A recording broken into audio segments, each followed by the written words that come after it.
Cassel, capitale de la Flandre française, site stratégique depuis la guerre des Gaules jusqu'à la Première Guerre mondiale. Un ancien dicton disait « D'ici, on peut contempler 5 royaumes, ceux de France, de Belgique, de Hollande, d'Angleterre et le royaume de Dieu ».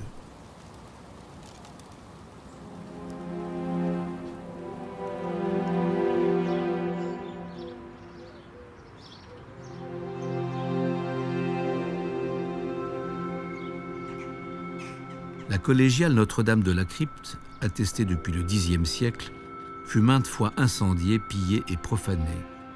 Elle doit son nom à la statue miraculeuse de Notre-Dame de la Crypte, sainte patronne de Cassel qui, au dire des paroissiens, protégea la ville du pire en diverses occasions.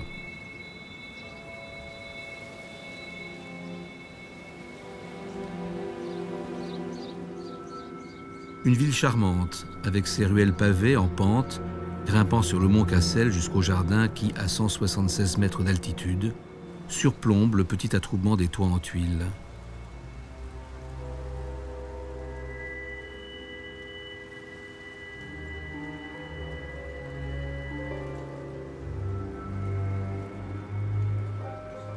Contribuant à l'agrément de la cité, ces estaminets sont riches de leur cuisine et de leurs jeux traditionnels.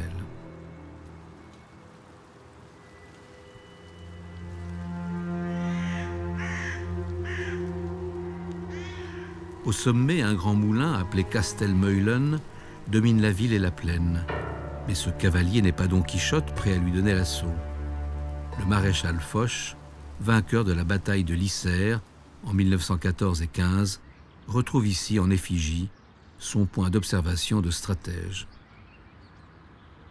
Sur la Grand Place, le musée départemental de Flandre est installé en l'hôtel de la Noble Cour, construit au XVIe siècle, exemplairement rénové en 2010 pour que puissent y être honorés la culture et l'art flamand. Toujours en effigie, mais à échelle réduite, celle d'une maquette du monument, le maréchal Foch est ici dans le bureau où il avait établi son quartier général. L'œuvre est un bronze de Georges Malissard. Autre guerre, autre bataille, celle de Cassel du 11 avril 1677 par Robert Bonnard, d'après Franz von der Meulen. Cette vaste composition de Francis Tadgrin, datée de 1887, évoque la soumission des Cassellois au duc de Bourgogne en 1430.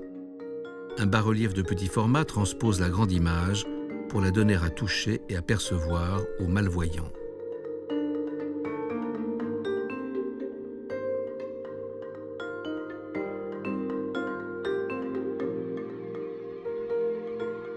Ce musée met en dialogue avec bonheur l'art ancien et l'art contemporain.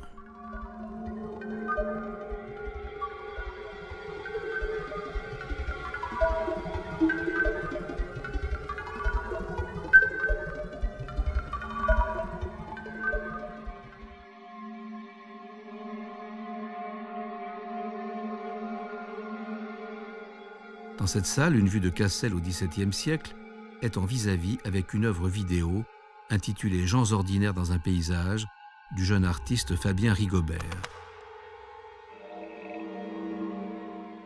Cette Vierge au donateur Jos van der Damme, un riche chanoine, par un primitif flamand anonyme, datant du dernier quart du XVe siècle, est considérée comme un chef-d'œuvre de la collection avec sa représentation foisonnante.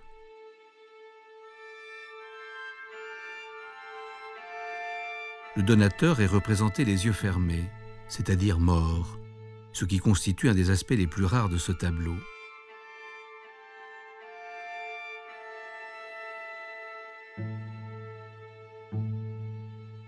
L'explication est donnée en caractère gothique. C.J. Jos van der Damme, fils de Gallois qui mourut en l'an 1484. Ce tableau épitaphe est un viatique.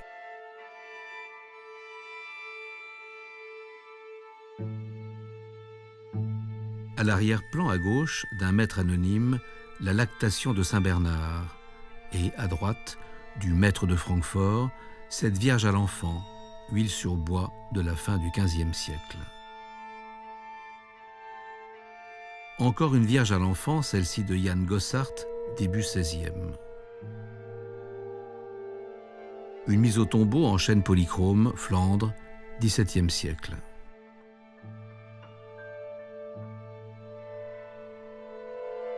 Changement d'époque. Entre la visite de Saint-Antoine à Saint-Paul de David de Téniers et un paysage ancien, cette œuvre contemporaine en triptyque de Janusz Stega, huile sur verre, crépi doré à la feuille d'or, intitulée « L'enfance du martyr ». Paysage avec Saint-Christophe portant l'enfant Jésus par Joachim Patinir et Quentin Metsis, début du XVIe siècle.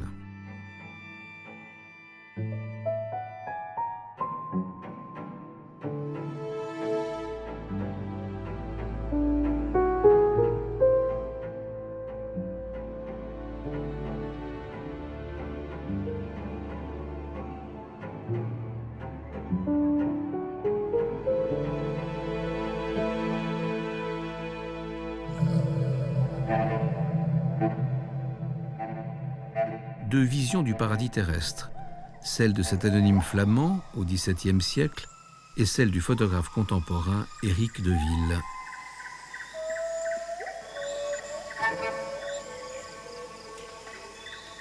D'un anonyme flamand du XVIe siècle, cette tentation de Saint-Antoine, huile sur bois.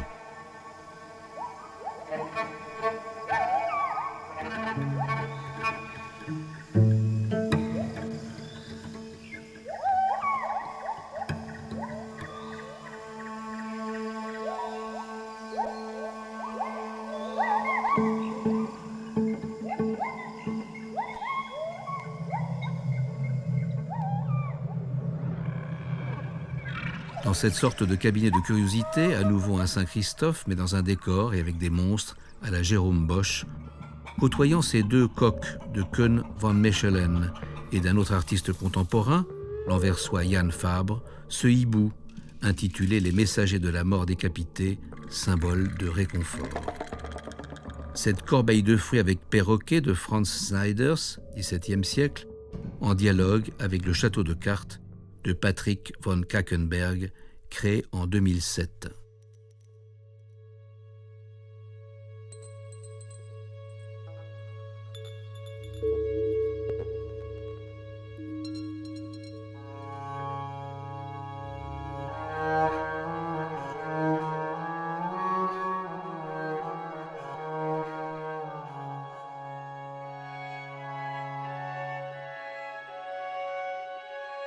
Du maître de 1537, ce portrait de fou regardant à travers ses doigts. La représentation de la folie était courante et souvent plaisante dans l'art ancien des Pays-Bas. Du maître brugeois, cette scène galante, une huile sur bois du milieu du XVIe siècle. Et comme une suite à l'absence de joie sur les visages des convives, cette mariée en pleurs avec une couronne de fleurs entre un vieil homme et un jeune, d'après Jan Sanders van Emessen. Étrange mariée aux traits déjà fanés, qui semble craindre la perte de sa virginité, symbolisée par le pot tenu par le jeune homme, et promis à être brisé, tandis que par son rictus, le vieillard semble exprimer son expérience de la situation. Huile sur bois du milieu du XVIe siècle. D'un anonyme flamand du XVIIIe siècle, cette terre cuite polychrome porte un titre néerlandais dont la traduction serait le kager, et que certains, pour éviter les plaisanteries de mauvais goût, ont préféré appeler l'homme à la pipe. Les deux activités sont compatibles, mais la pipe a disparu. La procession de chars sur la place du Meir à Anvers, par Erasmus de Bie en 1670, sous ses dehors carnavalesques et païens, traite à la manière flamande le thème religieux de la procession du 15 août en l'honneur de la Vierge. 2 siècles plus tard, en 1876, ce carnaval de Cassel, par Alexis Bavkop. Dans cette transposition en relief, la fête et la joie se lisent du bout des doigts. Le héros principal, le géant, est ici présent en chair et en os, pourrait-on dire. Mais ce Reus Papa, grande figure du carnaval, est en toile encollée, carton, papier mâché. Devenu pièce de musée, il ne sortira plus à carnaval. Chaque année, un double, une doublure, un clone, parfaitement ressemblant, le remplacera dans les cortèges et les réjouissances. Toute la truculence, la fantaisie et l'imaginaire flamand, discrètement contenus dans ce bâtiment, une architecture rigoureuse.